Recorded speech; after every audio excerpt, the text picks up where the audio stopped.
السلام عليكم ورحمة الله وبركاته.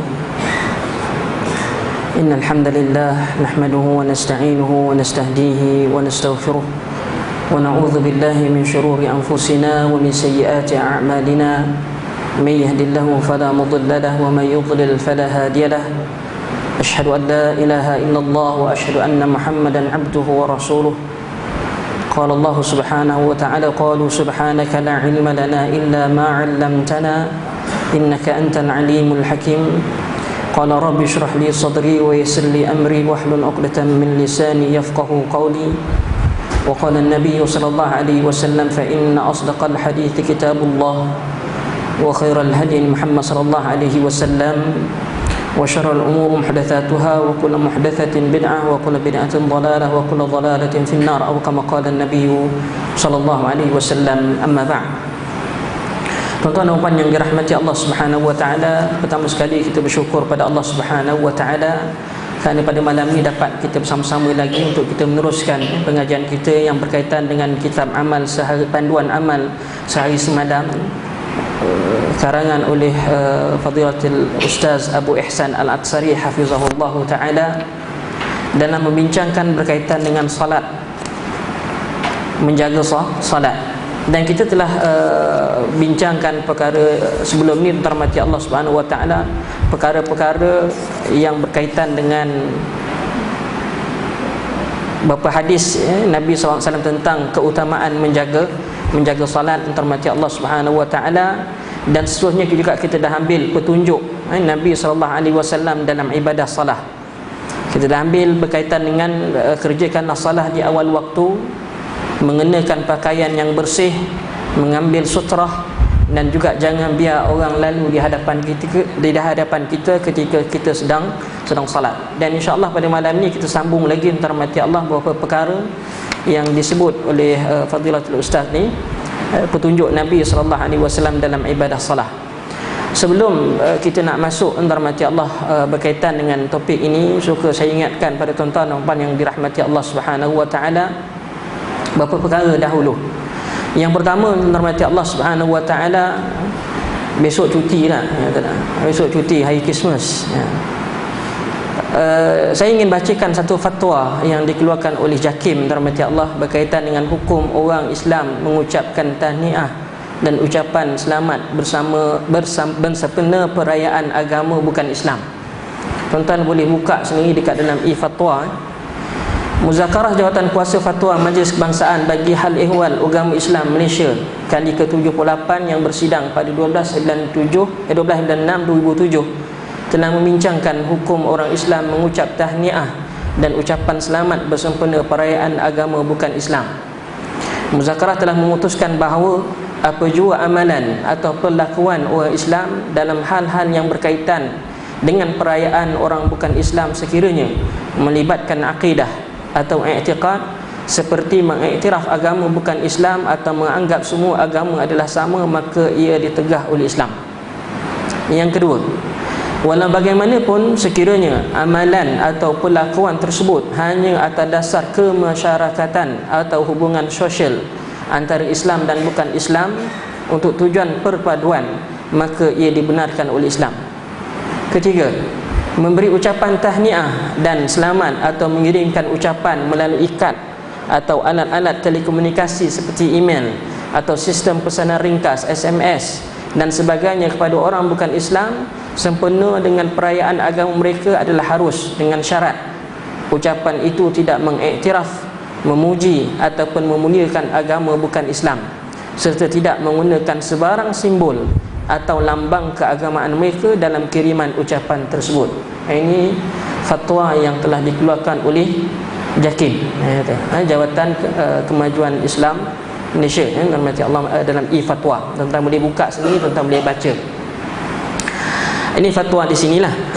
Ada satu lagi fatwa, satu lagi haram, tak kira apa jua sekalipun. Lakum dinukum waliyadin, bagi kamu agama kamu, bagi aku agama. Senang, mudah. Lakum dinukum waliyadin.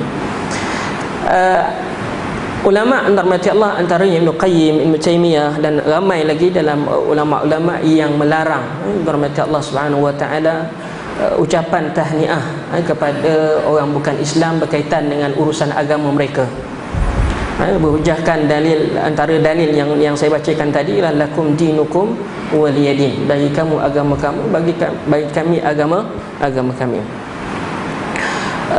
Begitu juga antara ulama yang disebut dalam kitab-kitab menghormati Allah Subhanahu wa taala, antara fatwa-fatwa yang saya baca, dia bawa misalan begini, dia kata kalau orang melakukan zina, kita buat ucapan tahniah ke atas dia, boleh tak ya? Kita ucap tahniah orang buat zina, boleh tak? Dia katakan, dia bagi logik, dia kata jawapannya tak boleh, salah. Maknanya seolah-olah kita membenarkan, seolah-olah kita mengiktiraf apa yang mereka lakukan. Nah, dia kata orang Kristian, dia menyambut Christmas itu adalah menyambut kelahiran Nabi Isa, yang mereka anggap Nabi Isa itu sebagai Tuhan. So seolah-olah sama dengan kita memberi ucapan tahniah kepada orang yang melakukan maksiat. Jadi itu dia punya fatwa terhormati Allah Subhanahu wa taala yang disebut di Timur Tengah terhormati Allah Subhanahu wa taala, dan mereka menghukumkan benda itu sebagai ittifaq para ulama. Tetapi kita kata di Malaysia terhormati Allah Subhanahu wa taala, wallahu alam, bukanlah saya nak meragui ataupun bukanlah saya nak meragukan tuan-tuan dan puan hormati Allah dengan kebolehan JAKIM dan tidak, tapi kita nak open terhormati Allah Subhanahu wa taala, benda ni benda ilmiah.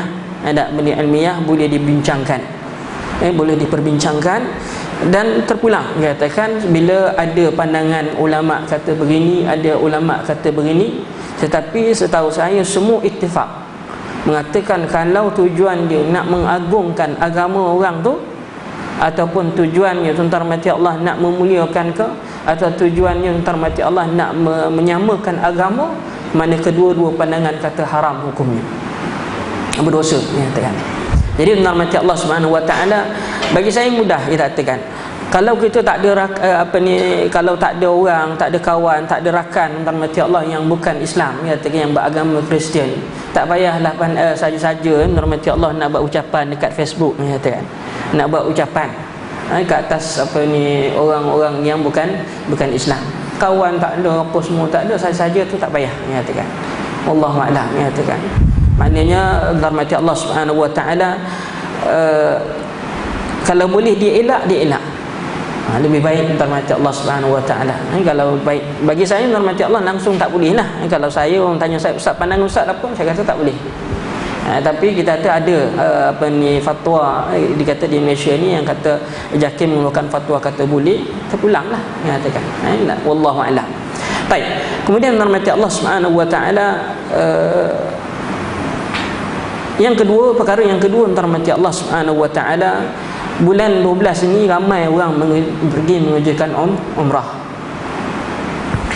Bila pergi mengerjakan umrah terhormati Allah Subhanahu wa taala, baru-baru ni kata saya lihat terhormati Allah Subhanahu wa taala, ada masyarakat Melayu ni, orang Melayu kita yang pergi mengerjakan umrah tanpa ilmu. Mungkin belajar, tapi belajarnya mungkin terhormati Allah tidak mendalam.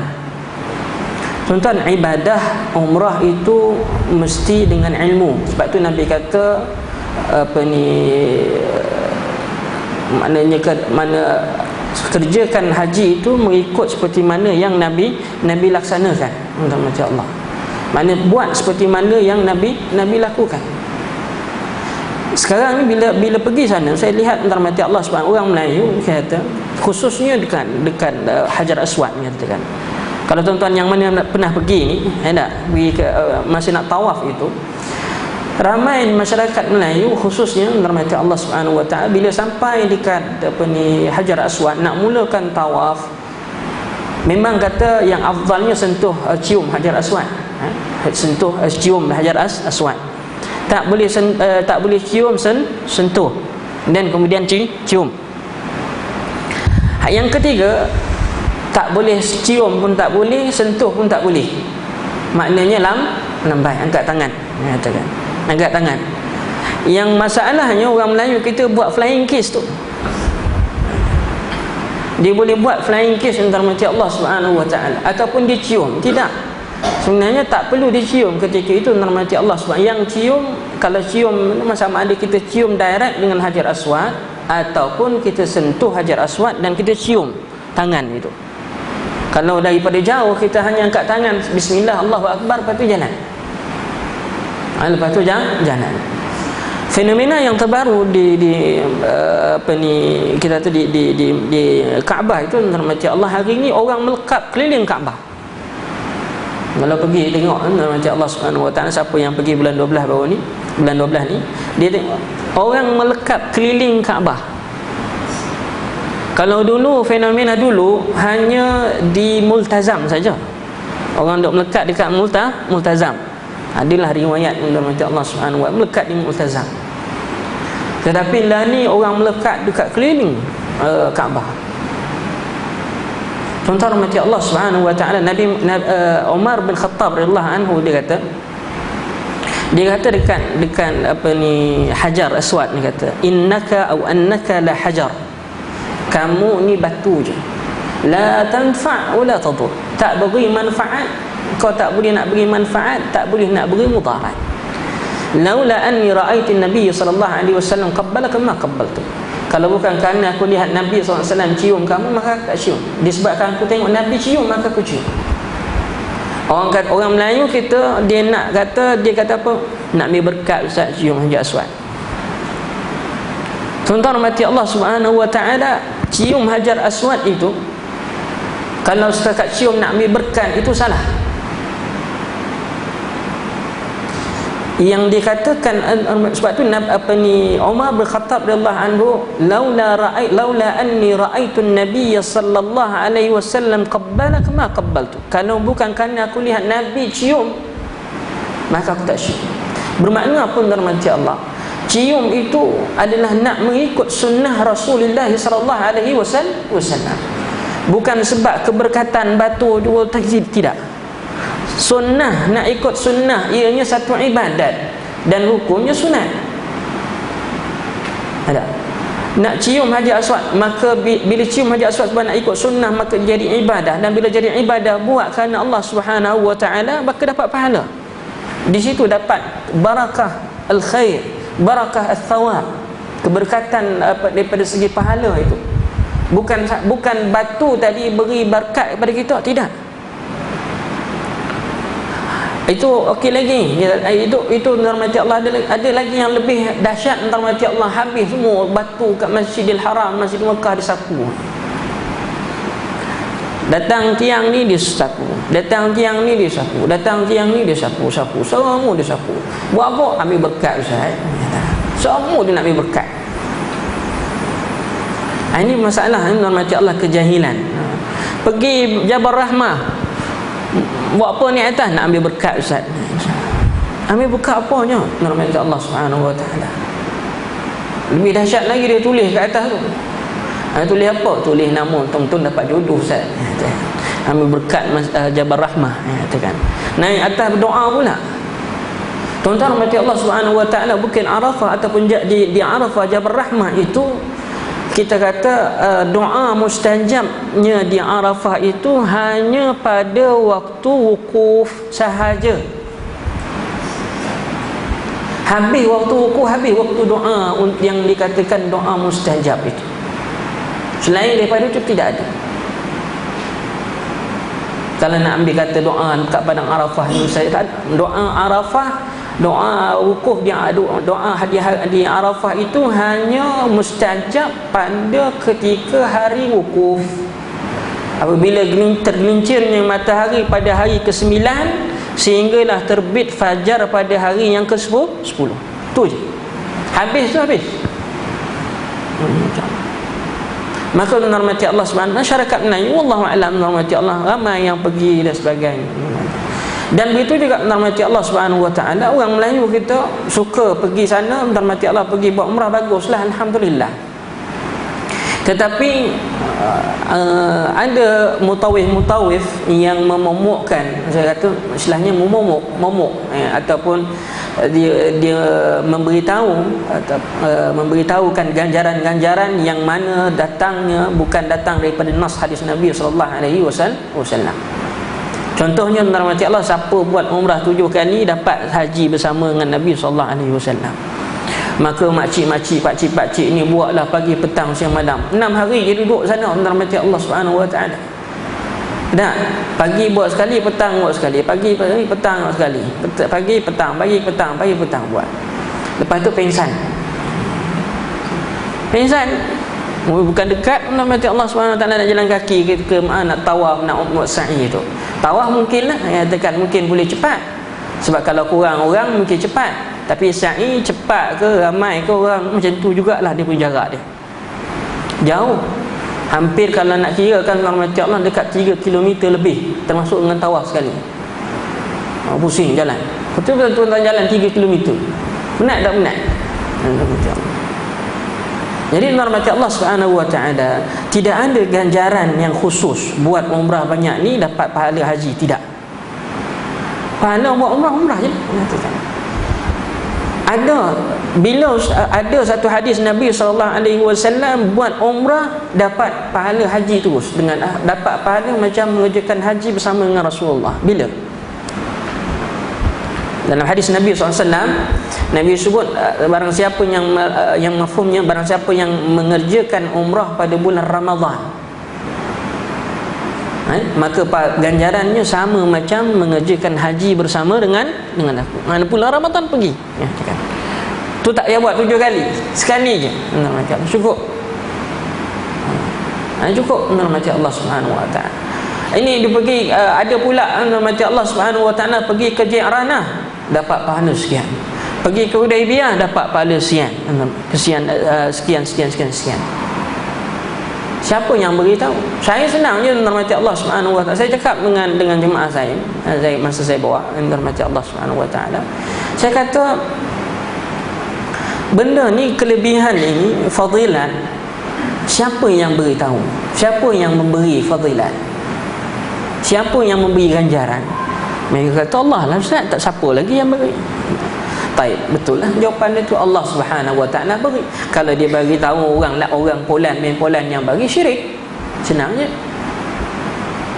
Kemudian saya kata lagi, kalau Allah Subhanahu wa taala yang memberi ganjaran ini, dia akan bagi tahu siapa? Dia bagi tahu tok guru ke, dia bagi tahu kat Nabi sallallahu alaihi wasallam? Takkan bagi tahu tok guru pula Ustaz, bagi tahu kat Nabi lah. Nabi kan terima wahyu. Betul lah. Kalau dia kata tok guru dia dapat wahyu, berat. Nah, sebab itu saya kata rahmati Allah, tak boleh tidak. Fadilat ini mesti datang daripada sabda Rasulullah sallallahu alaihi wasallam. Tak boleh tidak. Tuan-tuan tak boleh kata fadilat ni pahalanya begini. Ada. Pahala buat begini dapat pahala begini. Tak boleh ya, katakan. Sebab itu Allah sebut dalam Al-Quran, amlahum syuraka syara'u lahum fid dini ma lam ya'zam bihillah. Perbuatan itu dah dianggap syirik kepada Allah Subhanahu wa taala kerana kita menentukan fadilat pada satu amalan itu tanpa merujuk kepada nas Al-Quran ataupun hadis Nabi sallallahu alaihi wasallam. Sebab saya kata tadi, tugas memberi pahala itu ialah hak milik mutlak Allah Subhanahu wa taala. Nah, bila kita sendiri meletakkan kau buat ni dapat pahala sekian-sekian, maka kita dah menyamakan kedudukan kita dengan Allah Subhanahu wa taala satu level, maka syirik kepada Allah Subhanahu wa taala. Mudah bagi faham menghormati Allah Subhanahu wa taala. Sebab itu menghormati Allah Subhanahu wa taala, jangan mudah-mudah nak sebut fadilat.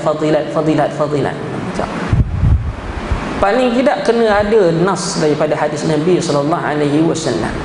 Kena ada hadis, kena ada ayat Al-Quran ataupun hadis Nabi sallallahu alaihi wasallam, baru boleh cerita bab fadilat.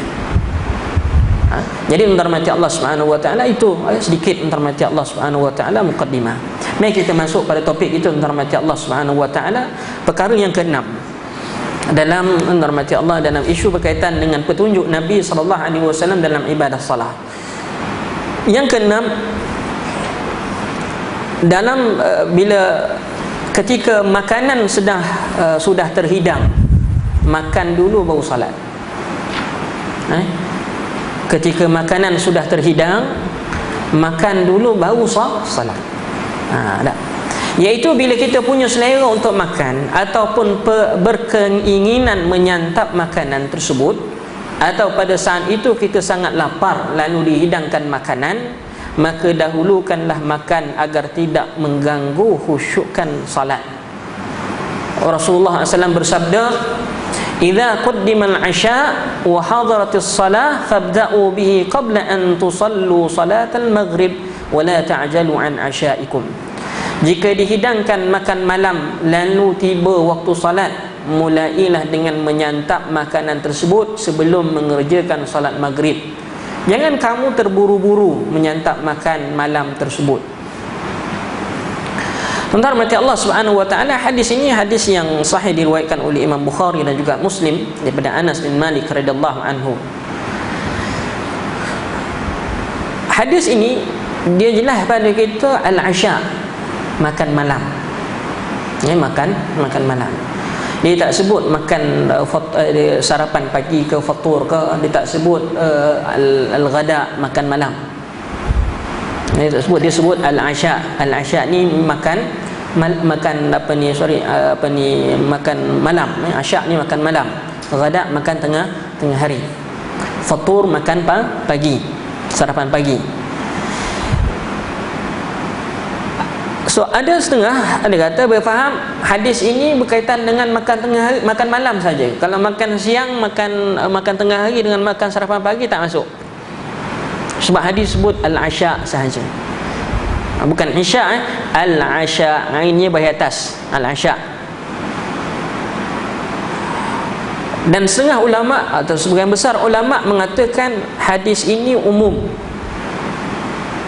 Sebab illahnya hadis ini supaya tidak supaya orang tidak kalau kita katakan makanan dah sampai, kita katakan menyebabkan orang tidak khusyuk dalam solat. Tengah sembahyang bau ayam goreng, tengah sembahyang bau kari, macam-macam bau lagi lah, katakan. Maka menyebabkan orang sembahyang tadi tidak khusyuk. Sebab tu Nabi suruh makan dahulu. Maka bila illah ini dirahmati Allah Subhanahu wa taala, boleh jadi bukan hanya pada makan malam saja, maka dikiaskan dalam makan makanan yang lain, waktu makan yang lain, waktu makan tengah hari dan juga waktu makan sarapan pagi. Misal katalah kalau sarapan pagi pukul 6 dah siap, misal katalah 5.30 dah siap, tak ada lah begitu dah. Tapi ini misal, dirahmati Allah. Makan tengah hari misal kata pukul 1 dah dihidang, kita nak salat ni, katakan pukul 1 dah hidang, dah siap hidang pukul 1, dirahmati Allah Subhanahu wa taala, 1-2 minit azan misal kata. Ada nak mulakan sembahyang ke, nak mulakan makan, dirahmati Allah. Maka kalau balik kepada illah yang sama dalam makanan dalam makan malam tadi, dirahmati Allah, boleh kita ambil hukum yang sama. Maknanya kita lewatkan sembahyang tadi dan kita makan dahulu.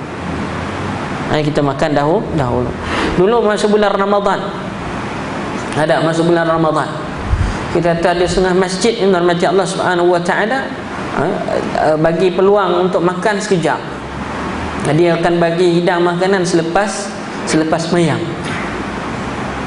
Jadi orang yang dalam masjid itu semua ramai sebelah kanan, yang sebelah kiri kosong. Bila intai kenapa rupa makanan semua sebelah kiri, sebelah kanan, macam makanan semua sebelah kanan. Ada kenapa semua senang. Ada lepas bagi salam assalamualaikum, serbu makanan, Allah. Di situ dah menunjukkan mereka tidak khusyuk untuk salat.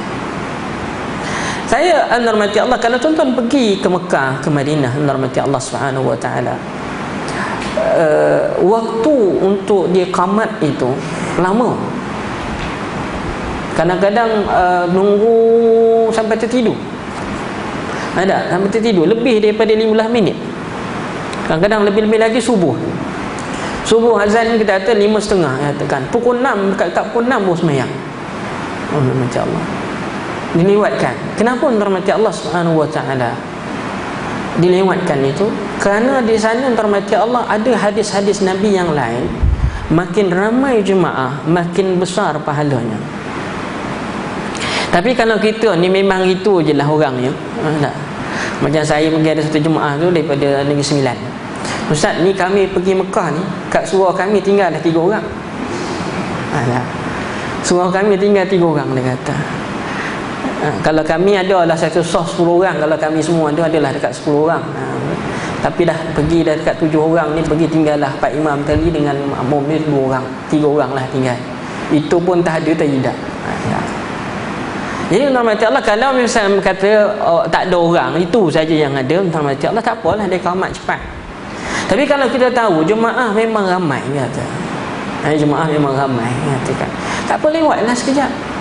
Lewatkan sekejap. Katakan semayang itu rahmati Allah Subhanahu wa taala. Tapi jangan terlalu lewatlah, kata. Tak ikut sekadarlah, sekadar. Jadi tuan rahmati Allah Subhanahu wa taala, orang bila dah qamat, bila dah antara perkara-perkara yang lain yang topiknya hampir sama dengan ini, rahmati Allah. Saya lihat bila orang dah qamat, jemaah berlari nak dapatkan masuk dalam saf, berlari. Salah perkara yang dilarang oleh Nabi sallallahu alaihi wasallam. Sunnah Nabi SAW sebelum qamat segera wasari'u ila maghfiratin min rabbikum, bersegera. Fastabiqul khairat, dalam ayat yang ni fastabiqul khairat, berlumba-lumbalah buat kebajikan, ataupun ada dalam hadis Nabi SAW. Tetapi bila dah qamat, Nabi kata alaikum bil itminan, mana kamu kena tenang. Ada, kalau lambat tak sempat rukuk bersama dengan imam, tak apa, masuk je semayang, lepas tu tambah, katakan. Ini berlari rahmati Allah Subhanahu wa taala, sampai tu Allahu akbar, dadu dudak laju. Macam mana nak khusyuk dalam semayang, katakan. Ada setengah pula rahmati Allah Subhanahu wa taala, bila imam dah qamat, dia masih lagi sembahyang sunat.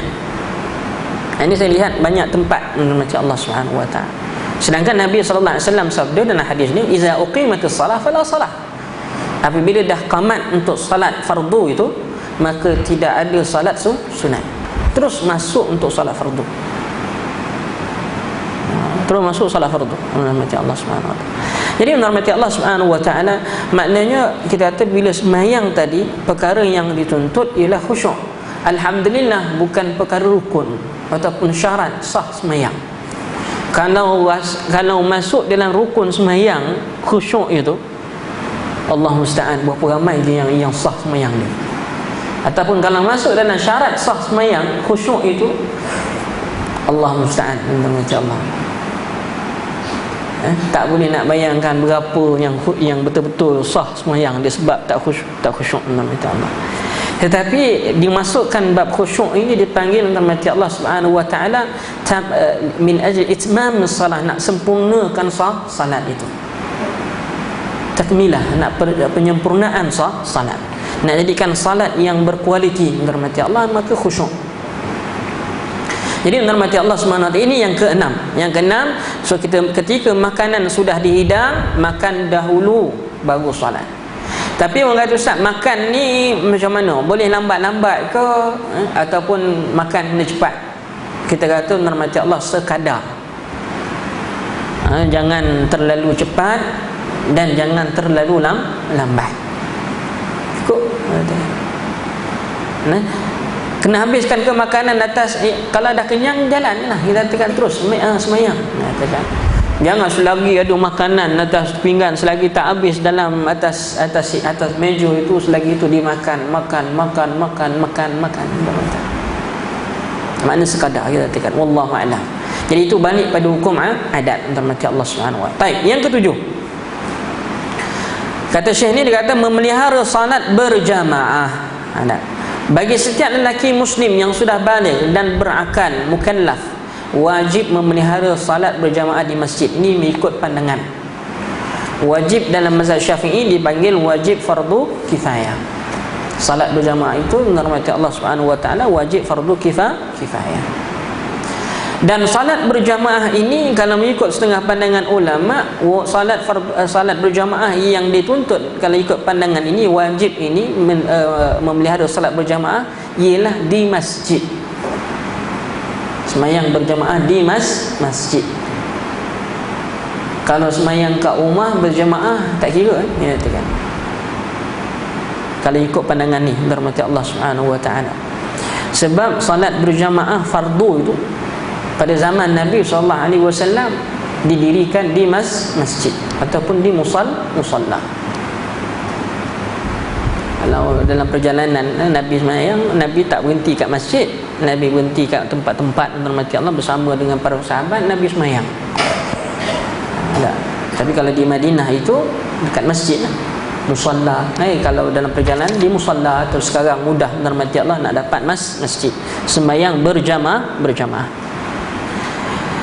Kata Nabi SAW, man sarrahu an yalqa Allah ghadan musliman falyuhafiz ala haula'i salawat haitsu yunada bihinna fa inna Allah syara'a li nabiyyikum sunanal huda wa innahunna min sunanil huda walau annakum sallaytum fi buyutikum kama yusalli hadzal mutakhallif fi baitihi la taraktum sunnata nabiyyikum walau taraktum sunnata nabiyyikum la dhalaltum wama min rajulin yatatahharu fayuhsinu at-tuhur thumma ya'midu ila al-masjid min hadhihi al-masajid illa kataba Allahu lahu bi kulli khatwatin yakhtuha hasanatan wa yarfa'uha biha darajatan wa yahuttu anhu biha sayyi'atan wa laqad ra'aytuna wama yatakhallafu anha illa munafiqun ma'lumun nifaq wa laqad kana ar-rajulu yu'ta biha yuhada baina ar-rajulaini hatta yuqama fi as-saff.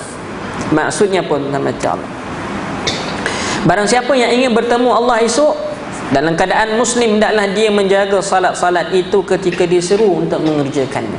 Azan berkumandang, kita datang ke masjid untuk baca Allah. Kerana sesungguhnya Allah Subhanahu wa taala telah mensyariatkan kepada para nabinya beberapa sunnah yang menjadi petunjuk, dan mengerjakan salat berjamaah 5 waktu adalah salah satu daripadanya. Kalaulah kamu salat di rumah-rumah sebagaimana orang salat di rumahnya kerana tertinggal salat berjamaah, kamu tentu telah meninggalkan sunnah Nabi SAW. Kalaulah kamu meninggalkan sunnah Nabi, nescaya kamu akan tersesat.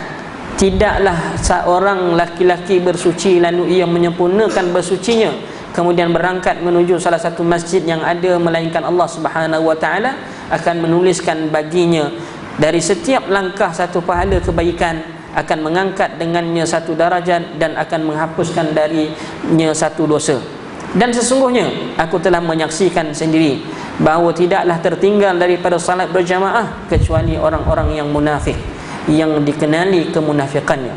Sesungguhnya dahulu seorang lelaki yang dibawa sambil dipapah oleh 2 orang hingga ia dibawa masuk ke dalam saf. Hadis ini terhormati Allah diriwayatkan oleh Imam Muslim daripada Ibnu Mas'ud radhiyallahu anhu. Baik. Maka menghormati Allah Subhanahu wa taala, kata ustaz ni Abu Ihsan Al-Atsari hafizahullahu taala, dia kata salat berjamaah itu hukumnya wajib. Wala yatakhallafu anha ahad. Maka tak boleh seorang itu menghormati Allah meninggalkan salat berjamaah, khususnya lelaki.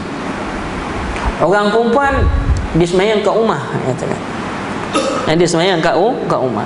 Dalam hadis ini jelas nak salat berjamaah dibuat dekat masjid, bukan dibuat kat rumah.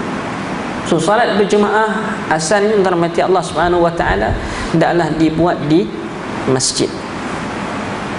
Itu kadang-kadang terhormati Allah Subhanahu wa taala wallahu a'lam mengikutkan hadis ini terhormati Allah. Tetapi ada satu riwayat lagi terhormati Allah yang hadisnya umum. Hadisnya lebih umum. Dia kata salatul jamaah afdal min salati fadhi bi 27 darajah. Salat berjamaah itu lebih baik daripada salat seorang diri dengan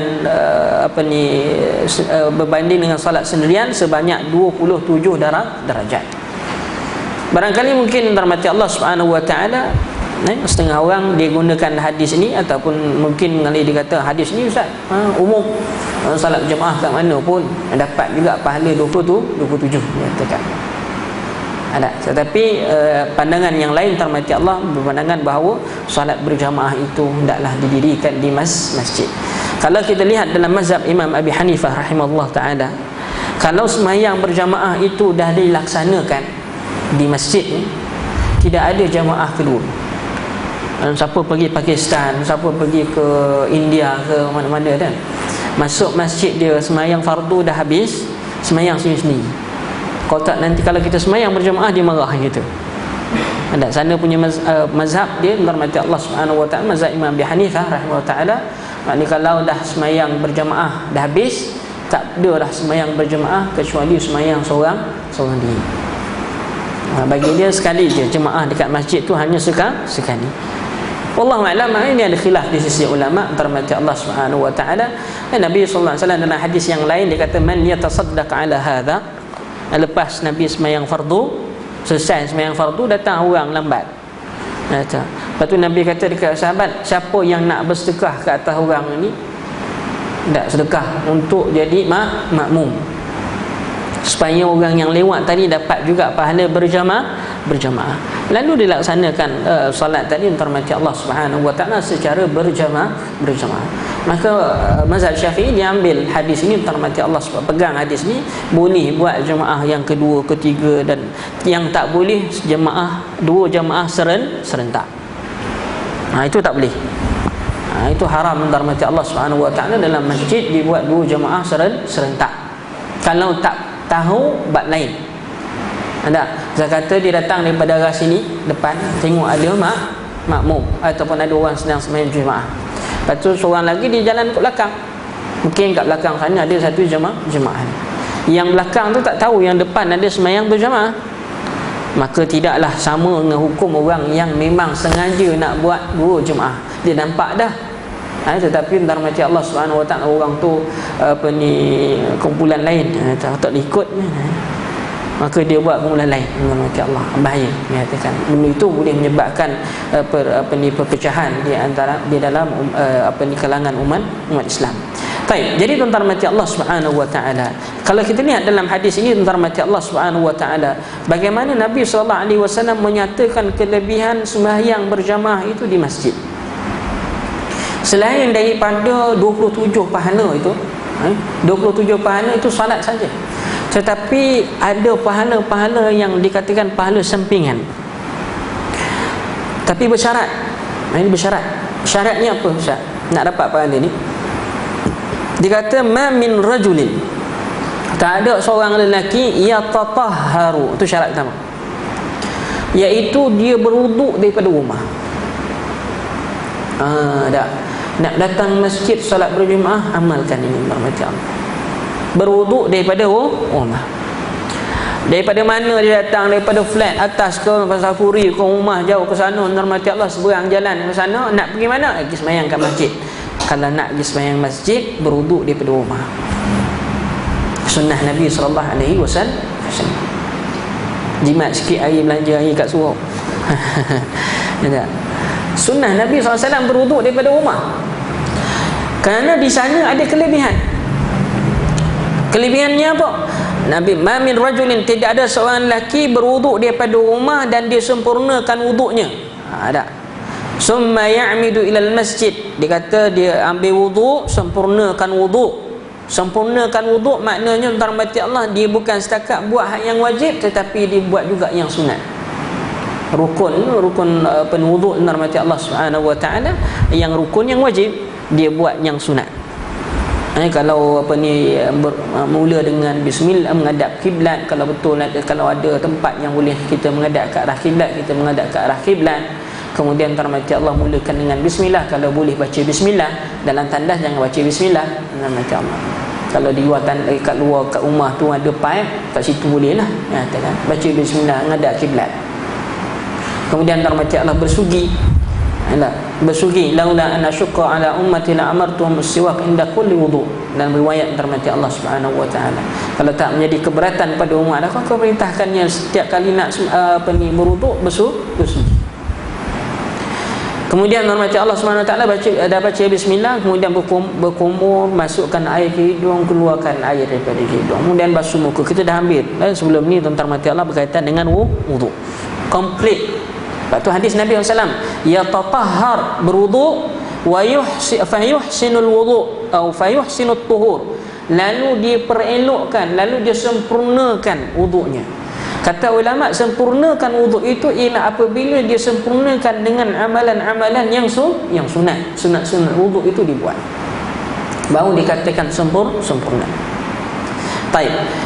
Kemudian dia keluar daripada rumah nak pergi masjid, summa ya'midu ilal masjid min hazil masajid. Dia nak pergi semayang kat masjid, kat musalla.